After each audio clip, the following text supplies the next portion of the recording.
সিয়াম পড়াশোনায় ভালো, প্রযুক্তিতে পারদর্শী, কিন্তু সবসময় তাড়া ভাব।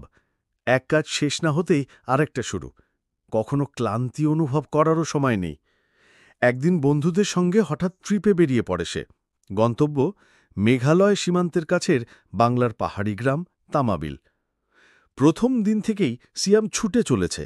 ছবি তোলা, লোকেশন ঘোরা, সেলফি, ড্রোন শট, ইনস্টাপোস্ট, সব যেন একটা রেস।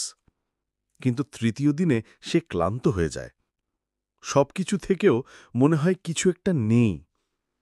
সে একা একবার পাহাড়ি পথ ধরে হাঁটতে বের হয়। এক জায়গায় গিয়ে দেখে এক বৃদ্ধ পাহাড়ের কিনারায় বসে নীরবে চা খাচ্ছেন, আর নিচে তাকিয়ে দূরের নদী দেখছেন। সিয়ামও তার পাশে বসে পড়ে। চুপচাপ কিছু সময় কেটে যায়।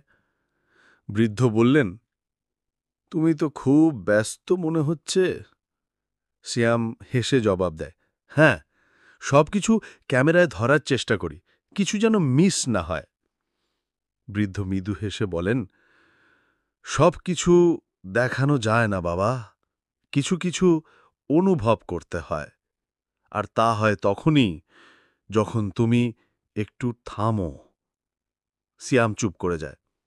সেদিন সে আর কোনো ছবি তোলে না, শুধু বসে থাকে পাহাড়ের কোল ঘেঁষে, বাতাস গায়ে লাগিয়ে, দূরে তাকিয়ে। শিক্ষণীয় বার্তা, জীবনের সব মুহূর্ত ক্যামেরায় ধরে রাখা যায় না। মাঝে মাঝে থেমে গিয়ে অনুভব করাই সবচেয়ে বড় অভিজ্ঞতা।